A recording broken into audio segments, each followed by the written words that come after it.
dan juga Ibu, sekali lagi terima kasih untuk waktu terbaiknya, untuk kehadirannya. Karena dalam beberapa waktu ke depan sampai nanti sore, kita sama-sama berkumpul di Spasio Tower. Kita sama-sama untuk mendapatkan ilmu yang bermanfaat untuk semuanya. Pada pagi hari ini yang datang adalah para pelaku ataupun juga penggerak UMKM. Hadir dari seluruh Jawa Timur. Teman-teman, selamat datang. Yang hari ini, yang beberapa minggu yang lalu sudah melakukan registrasi melalui link yang sudah Kaji bagikan. Selama 1 bulan terakhir ini, komunitas Jawa Timur atau Kaji Indonesia memiliki banyak kegiatan.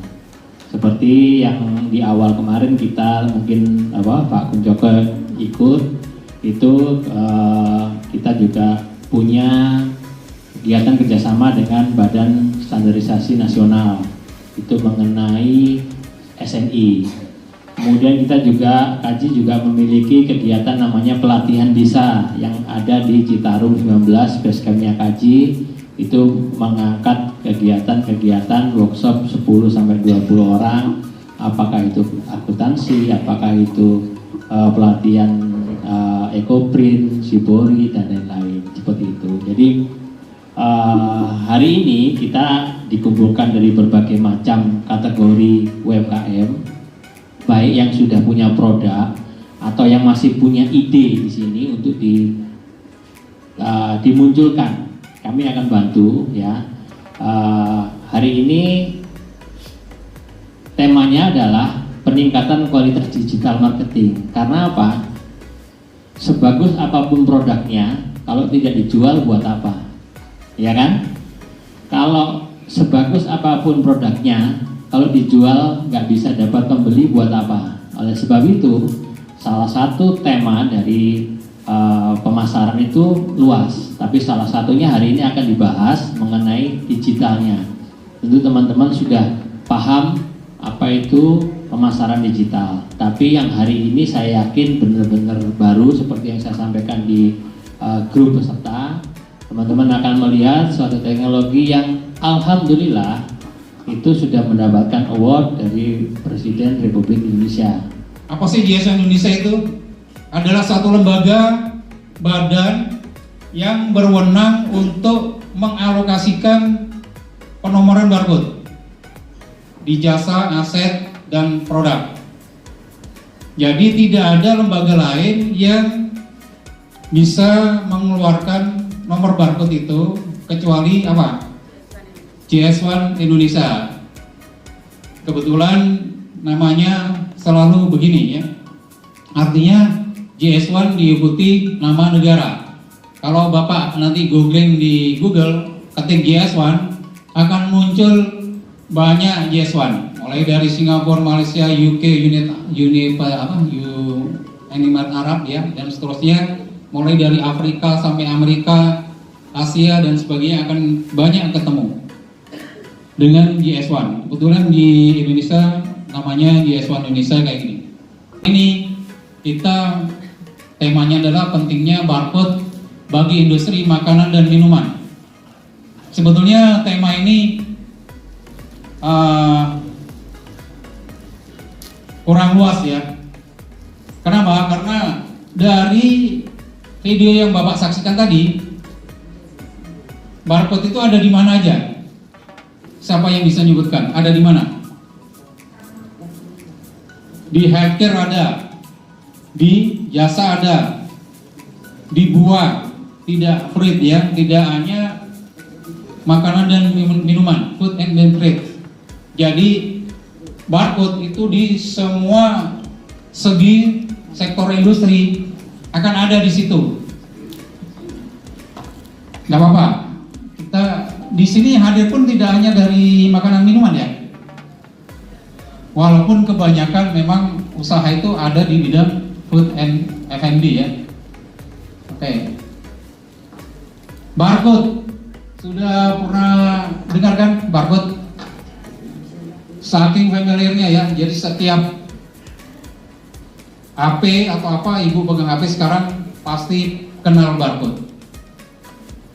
Ini salah satu simbologi barcode. Yang paling Bapak Ibu kenal yang mana? Kanan, kiri, tengah?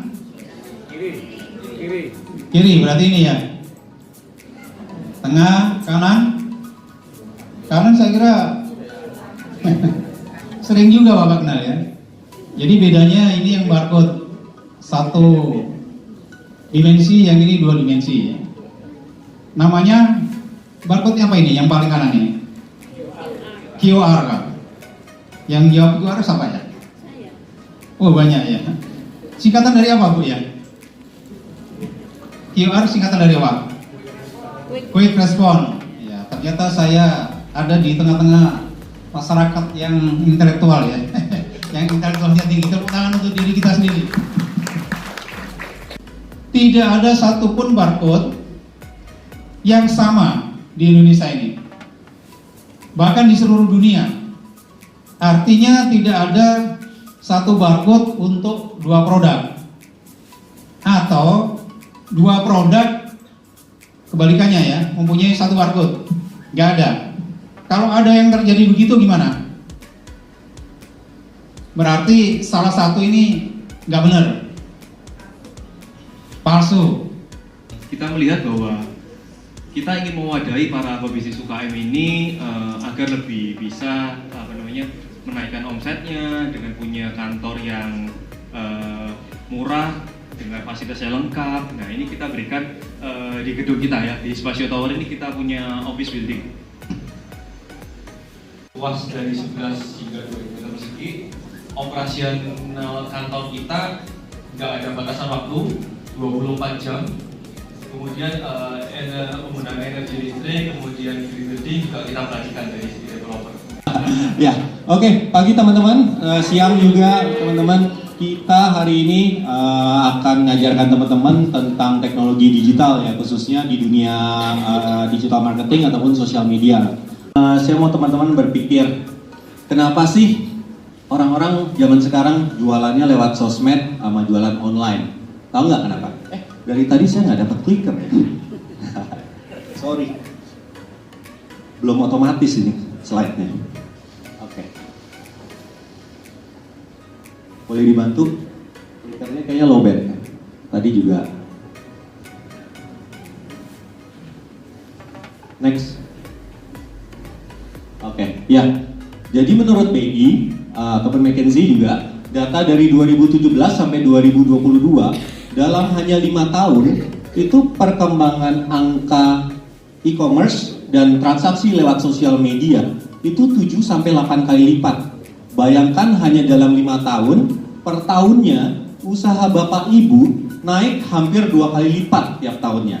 Bayangkan penjualan sekarang berapa, tahun depan kali 2, tahun depannya lagi, dan seperti itu terus menerus kalau Bapak Ibu serius. Ya. Sorry, next dong. Ya. Jadi berdasarkan balik lagi ya, research, 80 pertumbuhan transaksi online itu sebenarnya terjadinya di sosial media. Kenapa? Karena tadi Pak Ari juga sempat sebut pentingnya network. Ya, orang itu akan belanja lewat orang-orang yang mereka percaya. Makanya pertumbuhannya di sosial media kalau banyak temen, yaitu juga bakal membantu jadi pelanggan yang loyal. Pelanggan yang loyal itu sangat penting karena pelanggan yang loyal nggak hanya order sekali, bulan depan order lagi, siapa tahu setiap minggu, bahkan tiap hari. Ya, lanjut. Nah, setiap harinya ada 2,7 transaksi melalui platform sosial media di Indonesia. Oke, lanjut. Tadi saya ingatkan, kalau yang di sini hari ini serius, potensinya nggak ada batasnya. Jadi jangan hanya yang tadi ditunjukkan kantor, yang tadi juga JSI juga tunjukkan hanya mimpi, itu sebenarnya akan jadi kenyataan buat Bapak Ibu yang hadir di sini semuanya. Oke? Saya mau menyampaikan terkait QRIS. Mungkin sudah ada yang tahu Bapak Ibu apa itu QRIS? Kalau sudah ada yang tahu mungkin boleh angkat tangan. Ibu silakan. Quick Response. QRIS ini kalau lebih lengkapnya hampir tepat tuh, Quick Response Indonesian Standard. Apa itu QRIS? Next Pak Bagus. Oke.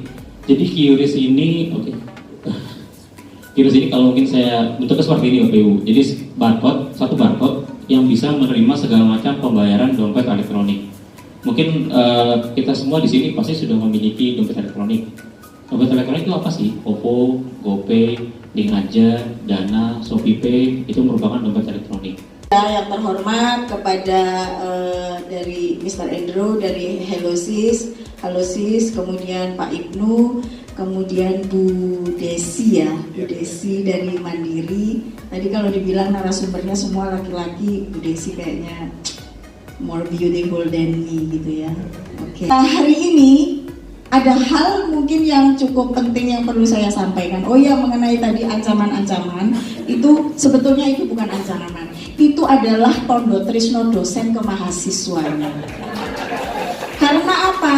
Karena ada hal-hal yang mungkin bukan tidak dipahami, tetapi kurang dipahami mahasiswa, bahwa dosen itu sekarang itu sudah sadar kalau kalau Mbah Google itu lebih pintar daripada dosen secara teori, gitu. Itu sebabnya mahasiswa harus banyak berkomunitas, gitu ya, dengan komunitas-komunitas yang produktif seperti ini, dengan semangat-semangat entrepreneur. Yang apa semangatnya entrepreneur itu? Ya keep fighting, gitu ya, fighting spirit, gitu ya. Jadi harus dapat, nggak tahu gimana caranya, harus dapat, nggak berhenti, gitu. Jadi mahasiswa perlu, gitu, karena ini adalah bagian juga dari pendidikan, gitu ya. Bahkan dari Pak Menteri pun, Mas Menteri ya, karena masih muda, dari Mas Menteri pun itu bilang bahwa pendidikan tinggi wajib berkolaborasi dengan dunia industri. Nah, dunia industri itu siapa ya? Pelaku-pelaku UKM dan UMKM ini, gitu ya. Harapannya adalah mahasiswa-mahasiswa Unitomo yang hadir di sini bisa turut sukses seperti pelaku-pelaku UKM yang ada di sini. Amin.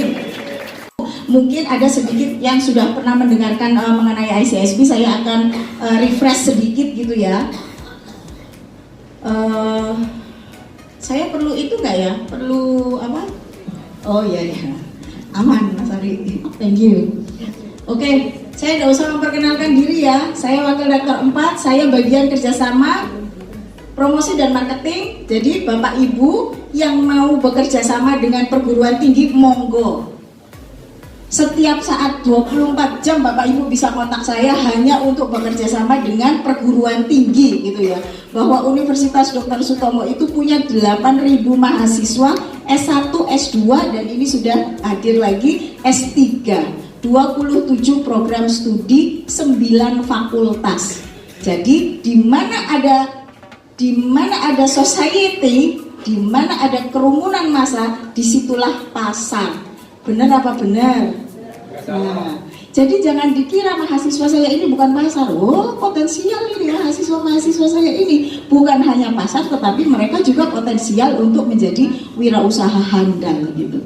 Oke, kemudian saya aktif di Kadin Jawa Timur. Saya juga aktif di perkumpulan ADRI, gitu, Asosiasinya Dosen dan Publik Indonesia, gitu. Saya kebetulan di Ketua Jawa Timur. Kemudian Ketua Umum Penulis Buku Perguruan Tinggi, karena saya cukup rajin juga untuk nulis buku. Kemudian Presiden Internasional for Small Business Chapter Surabaya, karena ini gawenya adalah gawenya yang diajak rekanan adalah ICSB. Saya ingin menjelaskan sedikit mengenai ICSB. Next. ICSB adalah organisasi non-profit internasional yang memiliki perhatian pada pendidikan, penelitian, serta pertukaran ide untuk mengembangkan pelaku usaha mikro, kecil, dan menengah di dunia. Caranya bagaimana? Ya caranya berkumpul begini. Bapak Ibu kalau berkumpul seperti ini, manfaatkan. Sebar kartu nama, saling bertukar ide, saling ya inilah sarana-sarana yang bisa dimanfaatkan, gitu ya, untuk membangun jejaring, gitu, baik pasar maupun bayar, gitu. ICSB didirikan pada tahun 55, saat ini ada di 85 negara yang pusatnya ada di Amerika. Ada di George Washington University Amerika Serikat. Jadi ada di USA. Kita ada di 85 negara, dan di Surabaya yang handle Wakil Rektor Unitomo. Oke, next. Nah, ada 4 4 pilar itu adalah policy maker gitu. Policy maker itu adalah pembuat kebijakan. Jadi Bapak Ibu, ICSP itu terus mengawal pembuat kebijakan. Jangan sampai yang namanya program itu lari di tempat gitu ya, hanya ganti baju tetapi semuanya sama gitu ya. Contoh, kita pernah dengar one village one product gitu kan ya. One village one product. Sekarang one village one product mana? Gak ada kan? Nah, sekarang dengar lagi one pesantren one product gitu kan. Nah, itulah. Jadi ICSP hadir di situ untuk terus mengawal kebijakan-kebijakan pemerintah dan juga mengkritisi gitu ya. Oke, kemudian adalah akademisi. Perlu juga gitu, karena apa? Ya, itu sudah jelas gitu ya, bahwa 8.000 mahasiswa ini tidak mungkin mereka harus bekerja, harus mencari pekerjaan, tetapi dia harus menjadi job creator atau pembuat pekerjaan. Kemudian researcher itu penting juga gitu ya untuk para peneliti-peneliti, karena memang kita pusatnya ada di universitas yang ada di Amerika, sehingga cukup banyak aspek-aspek yang meliputi dunia pendidikan tinggi, termasuk juga peneliti ini. Kemudian bisnis praktisi. Jadi tentu saja gitu, karena ini yang kita usahakan adalah untuk mereka, tentu saja masukan-masukan yang utama adalah dari bisnis praktisi. Oke? Itu adalah 4 pilar ICSP. Untuk founder yang ada di Indonesia itu adalah Bapak Menteri Koperasi UKM yang lalu gitu ya, Bapak Puspa Yoga dan Pak Hermawan Kertajaya. Sehingga chairman-nya itu langsung dari Pak Hermawan Kertajaya, kemudian Pak Jeki Musri sebagai Presiden Indonesianya. Next, Mas.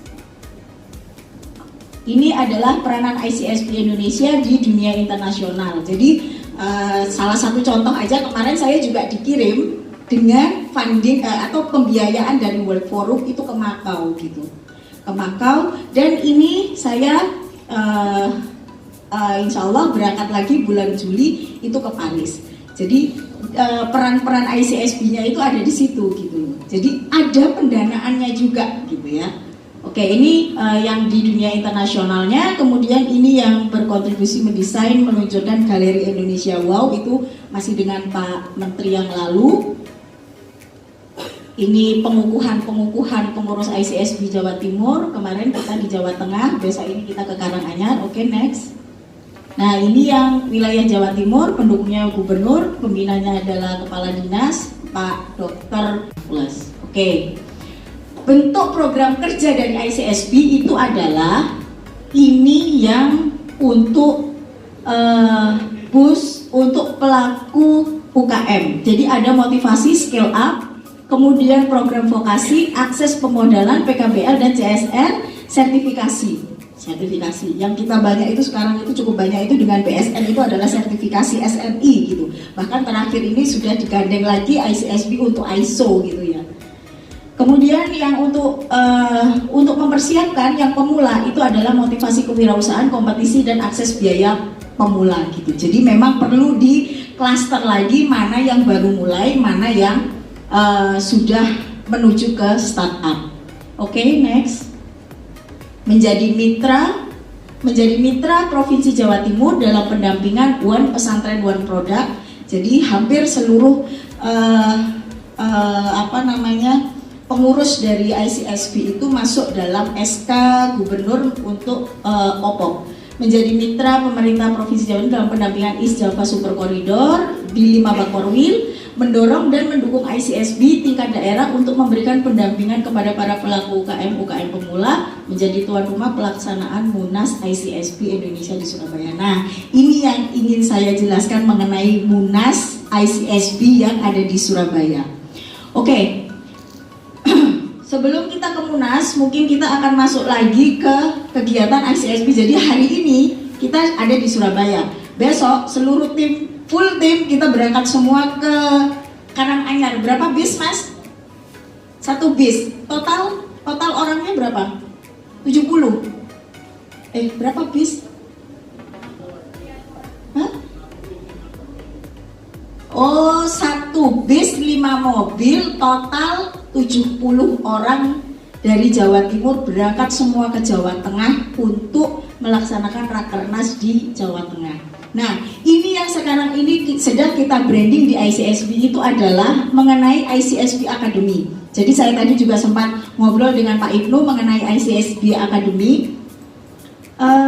Bukan Mas, sebelumnya Mas. Sebelumnya. Oh ya setelah. Nah, ICSB Academy itu adalah dari sesi 1 Start Your Business, mulai dengan tepat membedakan ide bisnis potensial versus ide gagal.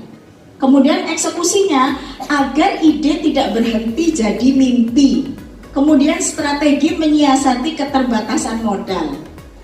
Selanjutnya ada di sesi 2 adalah perluasan pasar, jangan puas jago kandang. Pengembangan produk baru kapan diperlukan, tahapan modernisasi organisasi bisnis. Jadi kita perlu belajar organisasi bisnis itu seperti apa. Nah, nanti kalau misalkan ini kan kegiatannya masih ada di Jawa Tengah. Selanjutnya kita akan bikin ini di Surabaya gitu.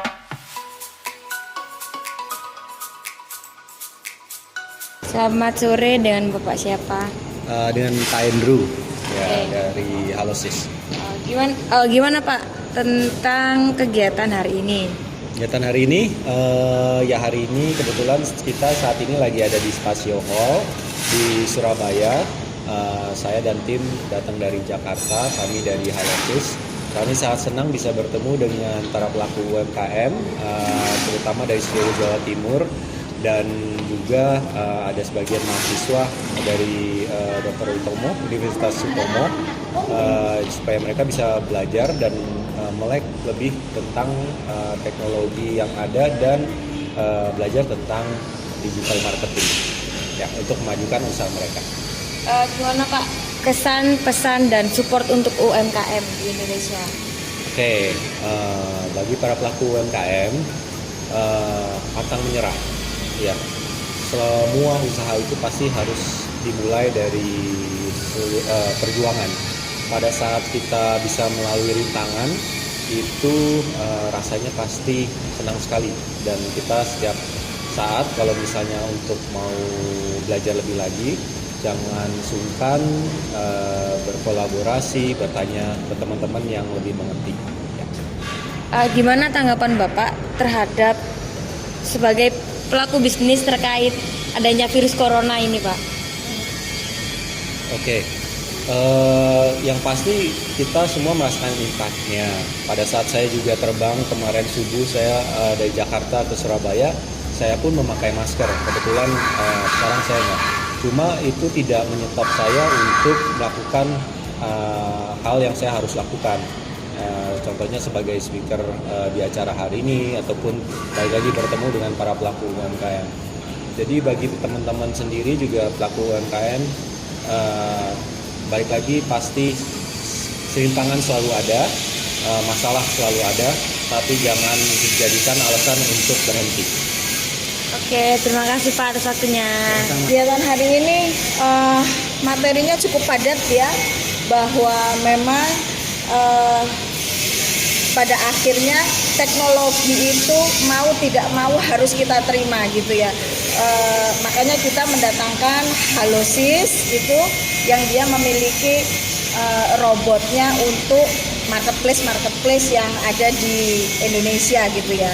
Mungkin tidak hanya di Indonesia, bahkan sekarang kan rekanan Gojek 2019 gitu.